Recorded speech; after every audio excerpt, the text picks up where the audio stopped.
காசி ஒரு 107 வருஷம் பூட்டியிருந்த கோவில் நம்ம தமிழ்ல மறைக்கிறாங்க. குமரகுருபர்னு ஒருத்தர் இருக்கார். அவர் தான் காசியை மீட்டு கொடுத்தவன். யாருக்காவது தெரியுங்களா? பூட்டியிருந்த காசியை மீட்டு கொடுத்த ஒரு தமிழன். சிவனுக்கு பிடிச்சதே பார்த்தீங்கன்னாப்பா, நம்மளை எரிக்கிற சாம்பல், வாசமான விபூதி, வாசமான பூஜை கிடையாது. நம்மளை யார் எரிக்கிறாங்களோ அந்த சாம்பல் தான் அவர் காசியில் பூசுகிறாங்க. நீங்கள் சோழ சாம்பலை பூசுவீங்களா? இது மணிக்காட்டுக்குள்ள ஒரு அருமை. அங்கே காசியில் பார்த்தீங்கன்னா யார் யார் இறந்து போகிறாங்களோ அவங்களுக்கு அஸ்தி கலைக்கும் போதும் சரிங்க, பிண்ட குளிக்கும் சொல்லி எரிக்கும் போது அவங்க காதில் போய் சிவனுக்கு ராமாராமான்னு சொல்லுவாங்க. அப்படி ஒரு பாக்கியம் ராமேஸ்வரத்துக்கும் இதுக்கு இருக்குது. இங்கே ராமேஸ்வரத்துக்கு பார்த்தீங்கன்னாங்கய்யா, இந்தியா ஃபுல்லாக உலகம் ஃபுல்லாக ராமேஸ்வரத்தை கும்பிடுவாங்க. நம்ம தமிழ்நாட்டுக்காரங்க தான் காசிக்கு கும்பிடுறாங்க, அதையும் கும்பிடுறாங்க. அங்கே இருக்கிற காளி எப்படிப்பட்ட காளி தெரியுமா? அது மயானத்தில் இருக்கிற காளி, சுடலை காளி. நம்மளுக்கெல்லாம் பாவமச்சனே கொடுப்போம். அடுத்த பிறவி வேணாம்னா காசி காலிட்ட போய் சன்னகிரி ஆயிடணும். ஆனால் அங்கே இருக்கிற காளி தான் மோசமான காளியாக இருக்கா. தப்பெல்லாம் பண்ணிட்டு காசிக்கு போனோம், நம்மளுக்கு பாவம் தீர்ந்துடும் அப்படின்னு போனோம்னா அந்த காளி கண்டிப்பாக தண்டிச்சிடுவோம்.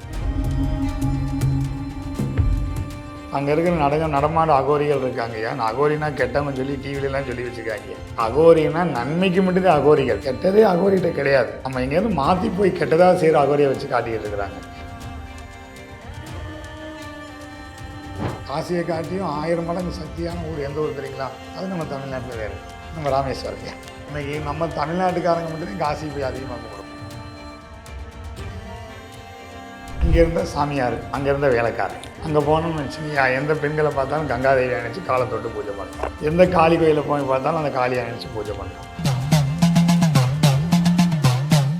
ரெஃப்ளெக்ட் ஆன்மீகம் நேயர்களுக்கு வணக்கம். இன்னைக்கு நம்ம கூட செந்தில் சித்தர் அவர்கள் தான் இணைஞ்சிருக்கிறாரு. நம்ம எப்பவுமே செந்தில் சித்தர் ஐயா கூட அவருடைய பீடத்தில் போயிட்டு நிறையா விஷயங்கள் பேசுவோம். அவருடைய பூஜைகள், யாகங்கள் எல்லாமே நம்ம வீடியோவில் பார்த்துருப்போம். இன்னைக்கு செந்தில் சித்தர் ஐயா நம்ம கூட நம்ம ஸ்டுடியோக்கு வந்திருக்கிறாரு. அவர்கிட்ட பேசுறதுக்கு நிறையா முக்கியமான விஷயங்கள் இருக்குது. வாங்க தொடர்ந்து பேசலாம். வணக்கம் சார்.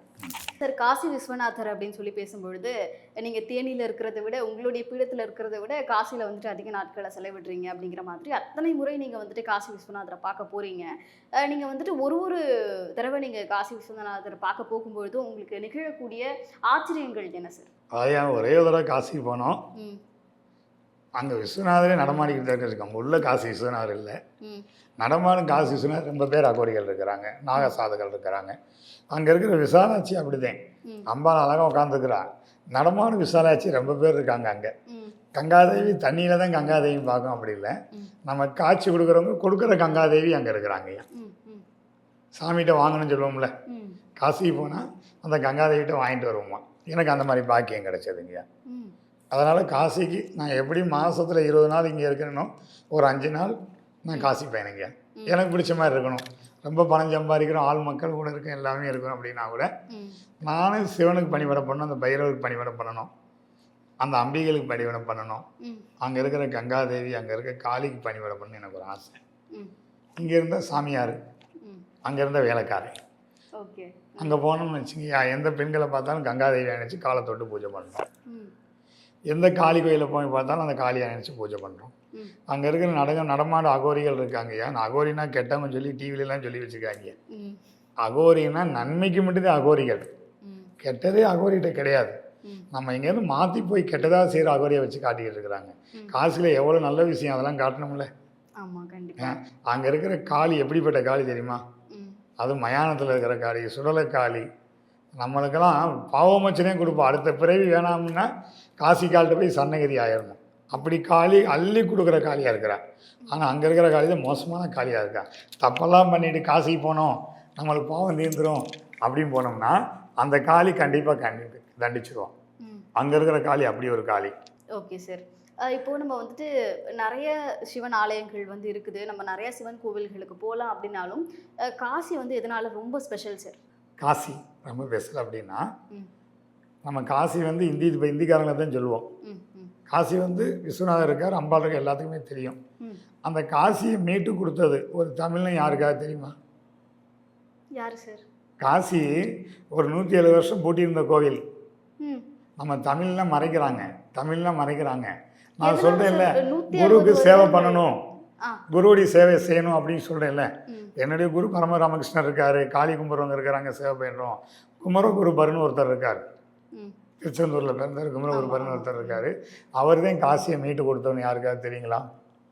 பூட்டியிருந்த காசியை மீட்டு கொடுத்த ஒரு தமிழன்.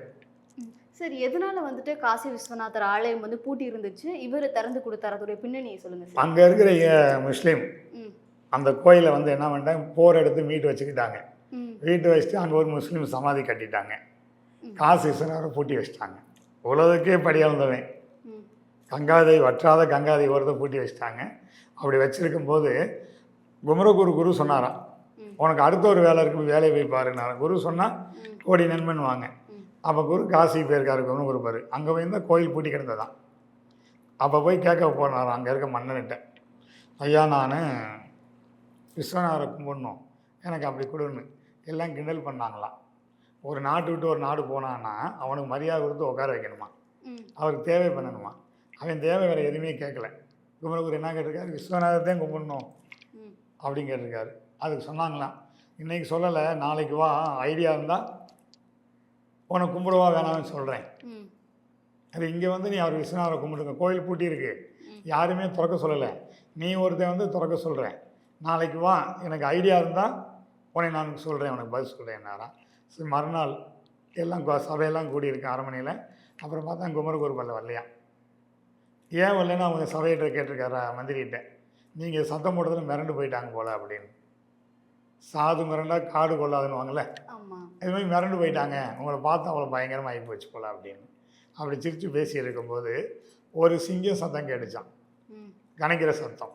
ரெண்டாவது 2 சிங்கம், அப்புறம் 4 சிங்கம், அரண்மனையே அலற மாதிரி சிங்கம் கேட்டுச்சான். சத்தம் கேட்டால் எப்படி இருக்கும், அந்த அரண்மனையே அலறும். அப்புறம் குமரகுருபர் ஒரு சிங்கத்தில் உட்காந்து வராரு, 4 சிங்கத்தில் பின்னாடி வருது. இதை பார்த்து அரண்மனை இருக்கவங்க எல்லாம் ஓடி வெளியிறாங்களாம். இவரை உட்காந்துக்கிட்டாரன் கீழே சிம்மத்தில். 2 சிங்கம் போய் ராஜா பக்கத்தில் உட்காந்துக்கிடுச்சான். அப்போ சொன்னாரன் குமரகுருபர், ஐயா நீ உட்காந்துருக்க சிம்மாசனம் செத்த சிம்மாசனம், அது ஒன்றும் பண்ணாது, நான் வச்சுருக்கிறது உயிருள்ள சிம்மாசனம், உனக்கு பாதுகாப்பாக இருக்குது, உனக்கு அழகு சேர்க்குது, அப்படியே உட்காருனாரான். அவன் சிம்மம் உட்காந்தாரான், மன்னர் உட்காந்தாரான். அவன் எனக்கு பதில் சொல்கிறேன், நீ பதில் சொல்லு அப்படின்னு. நீ என்ன கேட்ட அப்படின்னு. நான் விஸ்வநாதரை கும்பிடணும், எனக்கு இடம் வேணும், இந்த பூமியில் விஸ்வநாதரை கும்பிட இடம் வேணும் அப்படின்னு கேட்டிருக்காரு. ஏன்னா இப்போ ஆள்றது மன்னங்கிட்டதே வாங்கணும், கொடுக்க கூடாதுல்ல. குமரகுரு அவர் நியாயமாக இருக்கார். அங்கே இருக்க மந்திரிலாம் நான் சொல்லியிருக்கான், அவன் வந்து மாயக்காரன் சூனியக்காரன் சிங்கமெல்லாம் கூப்பிட்டு வந்து மிரட்டி கேட்குறியான், நாங்கள் சொல்கிற மாதிரி சொல்லு அப்படின்னு. அப்போ என்ன சொல்லுதா அப்படின்னு, கருடை வட்டடிக்குது, நாளைக்கு வர சொல்லு, கருடை வட்டடிக்கிற இடத்த போல் அவனை எடுத்துக்கிற சொல்லு அப்படின்னு. சரின்னாங்களாம். அப்புறம் நீ நாளைக்கு வா, கருடம் வட்டடிக்கிற இடம் நாங்கள் நிற்கிறோம், நீ நில்லு, கருடை வட்டடிக்கிற ஃபுல்லாக நீ சிவனாக வச்சுக்கோ அப்படின்னாங்களாம். அப்படியே ஆகட்டும் அண்ணா அப்படின்னு வெளியே வந்துடுறாரு. கருடன் இந்த கோயிலில் வட்டடிக்காது, எங்கே காசியில் கோவிலை வந்து வட்டடிக்காது, அது தெரிஞ்சு தான் சொல்லிருக்கிறாங்க. அவன் நம்ம சாமியை பின்பற்றுறாங்க முஸ்லீம், கருடை வட்டடிக்காதே அப்படின்னு. ஆனால் நல்லதுக்கு தானே அவர் கருடை வட்டடிக்காது, கெட்டதுக்கு மாயத்துக்கு என்ன பண்ணணும், வரணுமா வரக்கூடாதா அப்படின்னு வரும். மறுநாள் வராரு, மன்னன் வெளியே வந்துக்கிட்டாராம், உள்ளே கூப்பிடலையா, எங்கே கூப்பிடலையா, மன்னன் வெளியே வந்துட்டார். நீ வெளியே நின்றுக்கோ, நீ சிம்மம்லாம் கூப்பிட்டு வரக்கூடாது, நீ தனியாளாக வரணும் அப்படின்னு. நான் எப்பயும் தனியாள்கிட்டேன்னு வந்து நின்றுருக்காராம். அப்போ என்ன கேட்டேன், கேளு அப்படின்னாராம். நான் நேற்று கேட்டேங்களையான்னு, நேற்று கேட்டது என் காதில் சரியாக விழுகலை, இப்போ சத்தமாக கேளு, எல்லா மக்களுக்கும் தெரியட்டும், என் மக்களுக்கெல்லாம் அப்படின்னு. ஐயா நான் காசி விஸ்வநாதருக்கு வணங்கணும், எனக்கு இடம் வேணும் அப்படின்னு. அதுக்கு மன்னர் உறக்க சொல்லியிருக்கார், இந்த இடத்துல எங்கெங்கே கருடன் வட்டடிக்குதோ அது ஃபுல்லாக உனக்கு சொந்தமான இடம், அது விஸ்வநாதருக்கு சொந்தமான இடம் அப்படின்னாராம். அப்போ நீ இதே கூப்பிடணும் கருடனை, நீ உண்மையிலே மாயக்காரன் சிவனை கும்பிட்றவனா நீ கருடனை கூப்பிட்டால் அந்த விஸ்வநாதர் வந்தால், அந்த காலபைரவர் வந்தால் நீ எடுத்துக்கன்னாராம். அவர் சிரிச்சிட்டாராம் குமரகுருபர், நம்ம கூப்பிட்டா சிவனே ஓடி வருவானே, காவலுக்கு வைரவர் வர போகிறாரு, இது இவ்வளோ விஷயம் சிம்பிளாக போயிடுச்சேன்னு அப்போ தான் படிக்கிறார் விஸ்வநாதரை பற்றியும் காலபைரவரை பற்றியும். கருடன் வட்டடிக்குது, வாரணாசி காசி 3 வட்டடிச்சு வெளியே போய் நிற்குது. இந்த இடம் யாருக்கு சொந்தம், குமரகுருபர் சொந்தம். மன்னர் எங்கே நிற்கணும்? கருடன் எங்கே வெளியே நிற்குதோ அங்கே போய் நிற்கிறாங்க. இப்படி மீட்டு கொடுத்து தமிழை பேரை யார் சொல்கிறாங்களா?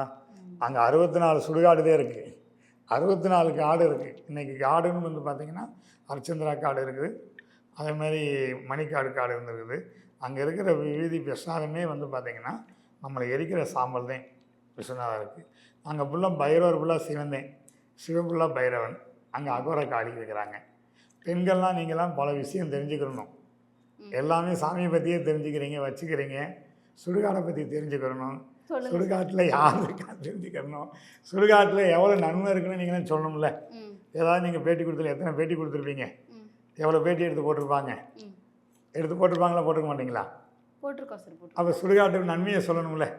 ஆமாம். நீங்கள் சுடுகாட்டில் என்ன பண்ணுறீங்க? ஒரு கெட்ட இருக்கும், பேய் இருக்கும், சாயுது இருக்கும், அப்படின்னு விரைட்டு இருக்கீங்க. சுடுகாட்டுக்கு நன்மையை சொல்லுங்கள். அதுக்கு காசு நீங்கள் கேட்குறீங்க, எது காசு போயிடுறேன் வைக்கிறேன் அப்படின்னா, நாங்கள் காசுக்கு போகிறது மணிக்காடு காட்டில் அங்கே போகிற, அங்கே இருக்க மயான பூமி எப்படி எரிஞ்சிக்கிட்டு இருக்கோம், அங்கே இருக்க பைரவருக்கு பூஜை நடந்துகிட்டு இருக்கோம், சுற்றி எரிஞ்சிக்கிட்டு இருக்கும் எழுந்திருக்கு, கீழே ஒருத்தர் பூஜை பண்ணிக்கிட்டு இருப்பார். இப்பயும் நடந்துக்கிட்டு இருக்குது. அங்கே சிவபெருமான் தினம் காட்சி கொடுக்குறாரு, தினம் அம்பிகையில் காட்சி கொடுக்குறான், தினம் வந்து பார்த்திங்கன்னா பைரவர் காட்சி கொடுக்குறாங்க. இன்னும் அங்கே இருக்கிற அகோரிகளுக்கு எல்லாத்துக்கும் அவங்க சிலையெல்லாம் கும்புறதில்லை, போய் உள்ளே போய் விஸ்வநாதரை கும்புறதில்லை, மயானத்தில் தொட்டு அந்த சுடலை சாம்பலை பூசுகிறாங்க. சிவனுக்கு பிடிச்சதே வந்து பார்த்திங்கன்னாப்பா நம்மளை எரிக்கிற சாம்பல், வாசமான விபூதி வாசமான பூதிலாம் கிடையாது. நம்மளை யார் எரிக்கிறாங்களோ அந்த சாம்பல் தான் அவர் காசியில் பூசுகிறாங்க. யாருக்கு? விஸ்வநாதருக்கு. நீங்கள் சுடலை சாம்பலை பூசுவீங்களா? இது மணிக்காட்டுக்குள்ள ஒரு அருமை, எப்போ பார்த்தாலும் எரிஞ்சிக்கிட்டு இருக்கும்.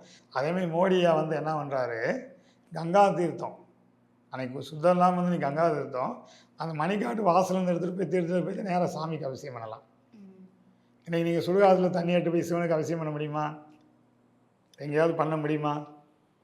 ஆனால் அங்கே வந்து ஏற்றுக்கிறார்ல, பக்குவமாக பயபக்தியோட நம்மளுக்கு ஒரு பக்தியை வந்து பூஜை பண்ணுறானே அப்படின்னு அதை ஏற்றுக்கிறார் அவர். இது மணிக்காட்டுக்கு உண்டான அழகு. அரிச்சந்திரா காடு, அந்த சுடுகாடை பற்றி பேசிட்டோம். அரிச்சந்திரா காடு இது யாருக்கு தெரியும்? அரிச்சந்திரா காடு அந்த அளவுக்கு கேள்விப்படாத ஒன்றா இருக்குது சார், சொல்லுங்கள் அதை பற்றி. அரிச்சந்திரா காடு அங்கே அகோரிகள் ஃபுல்லாக வாழ்ந்துட்டு இருக்கிறாங்க. அகோர சிவன் ஃபுல்லாக அங்கே இருக்கிறாரு, அங்கே காளி இருக்கிறாங்க. அங்கே என்ன விசேஷம் அப்படின்னா, அங்கே யாரை சொல்லுவாங்க?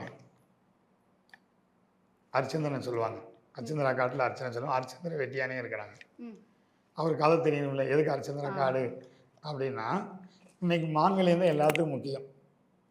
மாங்கல்யம் பெண்களுக்கு மாங்கல்யம் தான் முக்கியம்.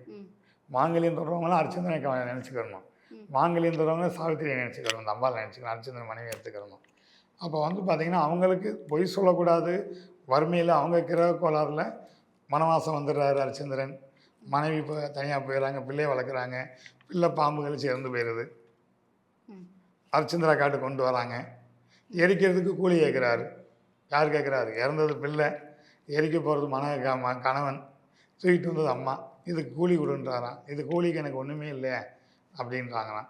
நான்லாம் ஒரு காலத்தில் மன்னனாக இருந்தேன், நான் இப்படி இருக்கிறேன் இப்படி இருக்கிறேன் அப்படிங்கும்போது அப்போ சொன்னாலாம், உங்கள்கிட்ட இல்லைன்னு சொல்லாத, உங்கள்கிட்ட கழுத்தில் மாங்கல்யம் போட்டிருக்கல, அந்த மாங்கல்யத்தை கொடுனாங்களாம்.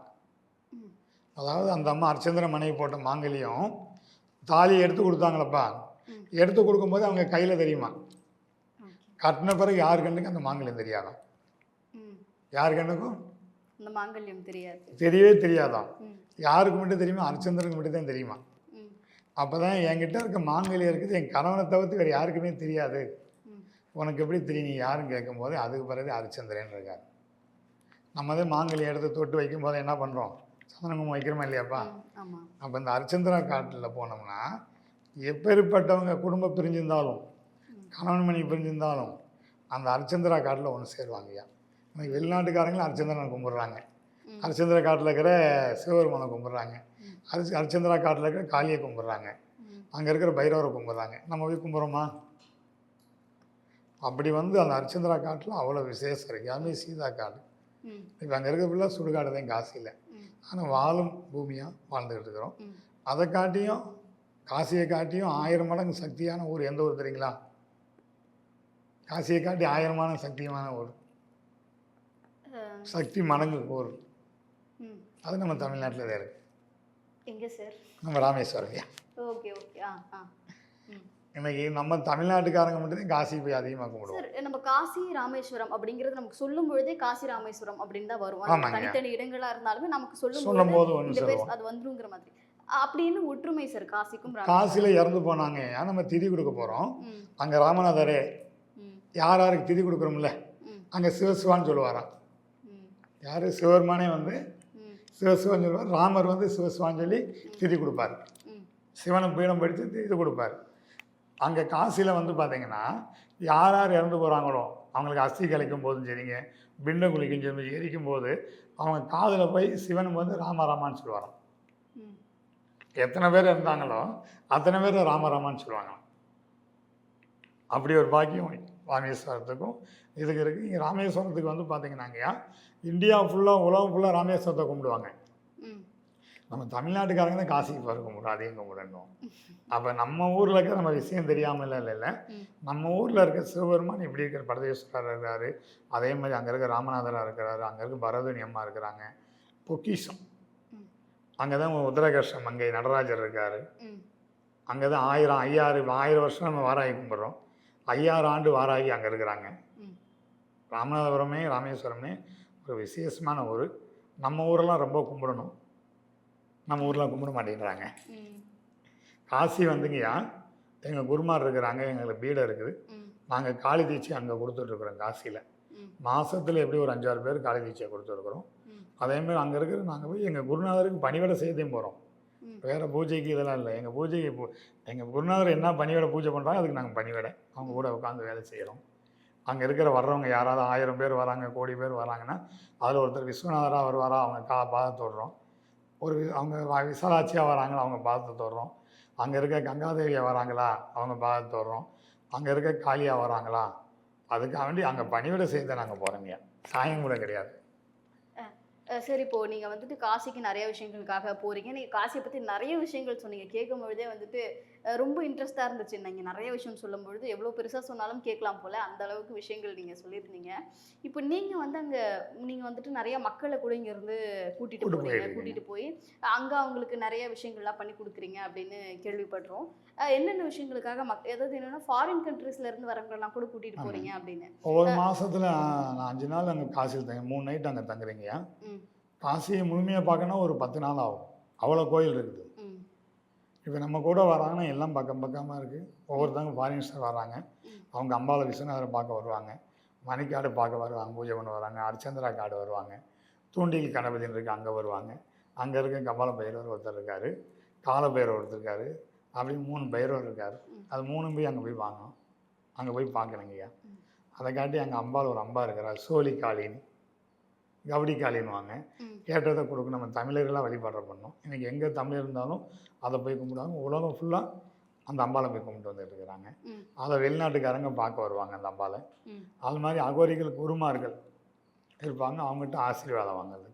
எங்கள் கூட குருங்கள் இருக்கிறாங்க, நாகபாபா இருக்கிறாரு, ராஜ்குமார் இருக்கிறாங்க, விஜயகுமார் இருக்கிறாரு, அதேமாதிரி திரிசங்கு பாபா இருக்கிறாரு, என் மக தனலட்சுமி, அகோரி தனலட்சுமி கேள்விப்பட்டிருப்பீங்களே, அது எங்கள் கூட இருக்கிறாங்க.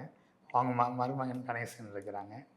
இன்னொருத்தர் 98 வயசு ஒரு அம்பாள் இருக்கிறாங்க, பிச்சை எடுத்து தானம் பண்ணிக்கிட்டு இருக்கிறாங்க. அந்த அம்பாவை கூட்டு போய் தரிசனம் பண்ண போகிறோம். தரிசனம் பண்ணுறது மூலமாக மக்களுக்கு வந்து என்னென்ன மாதிரியான நல்ல பலன்கள்லாம் கிடைக்கும் சார்? அவங்களுக்கு அடுத்த பிறவி வேணான்றவங்க அங்கே காசிக்கு வரணும். இந்த பிறவியே போதும், இந்த பிறவியில் எல்லாமே கிடச்சிடணும் அப்படின்னு அங்கே வந்து வணங்குறவங்க அவங்க கையால் அடுத்து பாவம் பண்ண போகிறது கிடையாது. அம்பாள் அருள் கிடைக்கும் அவங்களுக்கு. ஒரு தொடக்கம் பண்ணுறவங்க தான். தொடக்கம்னா வயசாகி 80 வயசில் தொடக்கம்னு சொல்கிறதெல்லாம் முடிஞ்சு போச்சுன்னு கிடையாது. 80 வயசில் தொடக்கம் பண்ணுறவங்க மிக ஞானம். அவங்க 1000 பேருக்கு அருள் படிக்கலாம். எங்கள் கூட வர்றவங்களுக்குள்ள வயசானவங்க தான். வயசு மட்டும் ஒரு நம்பராக வச்சுக்கிட்டு வாங்கன்னு சொல்லுவோம். அந்த எங்கள் கூட பயணிக்க ஃபாரினர்ஸ்லாம் இன்றைக்கி ரொம்ப பேர் எங்கள் கூட வயசானவங்க பயணிக்கிறாங்க. அவங்க அந்தந்த இடத்துல அம்பாவை பற்றி பேசுகிறாங்க. நாங்கள் காசிக்கு கூட்டு போகிற காரணமே அங்கே இருக்க சிவாலயத்தை தொடக்கம் பண்ணணும். நீங்கள் அங்கே எங்கே இருக்கிற காளி அம்பாவை தொடக்கம் பண்ணுங்கள், அங்கே இருக்க அம்பிகையில் தொடக்கம் பண்ணுங்கள், அங்கே இருக்க பெருமாள் கோயிலை தொடக்கம் பண்ணுங்கள். எங்கள் கூட வர்றவங்க காசியில் இருக்க மாட்டாங்க, வந்து அவங்க ஊரில் தொடக்கம் பண்ணுறதுக்கே வராங்க. வழிகாட்டி அவங்க அந்த மாதிரி வழிகாட்டியாதே வயசானவங்களாம் கூட்டு போயிருக்கிறோம். ரொம்ப பேர் கூட்டு போயிருக்கிறோம். ஃபாரின்ஸ் வராங்கன்னா நம்மளை காட்டி அதிகமாக அவங்க கும்பிட்றாங்க, சிவனை பற்றி தெரிஞ்சுக்கிறாங்க, அம்பாளை பற்றி தெரிஞ்சுக்கிறாங்க.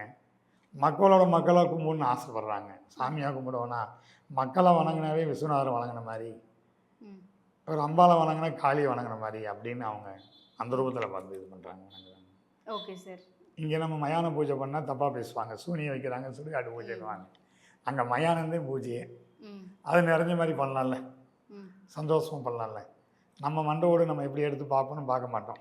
ம். ஆனால் பல கவலத்தை எடுத்து பூஜை பண்ணுறாங்க, பல பஸ்மத்தை எடுத்து பூசுகிறாங்க. அது அந்த இடத்துல கிடைக்குது. நாங்கள் போனாலும் அங்கே போய் நாங்கள் வேண்டிக்கிடுவோம், அங்கே போய் பூஜை பண்ணுறோம். அங்கே ஏதாவது ஒன்றா எங்களையும் கூப்பிடுவாங்க. அவங்க நாகசாதிகள் இருக்காங்க, வந்து வந்து மயா பூஜை பண்ணுவாங்க. எல்லா மொழியும் பேசுவாங்க அவங்க. ம். அவங்க நம்ம எதுவுமே தெரியாமல் இருக்க எல்லாமே அவங்களுக்கு தெரிஞ்சு வச்சுருப்பாங்க. அவங்ககிட்ட ஒன்லி ஆசீர்வாதம் மட்டும்தான்ப்பா. ம். அவங்ககிட்ட ஆசீர்வாதம் வாங்கினாவே போதும், அடுத்த பிறகு வேண்டாம். இந்த பிறகு எல்லாத்தையும் சரி பண்ணிக்கலாம். சரியில்லாத காரணம் நம்மதே.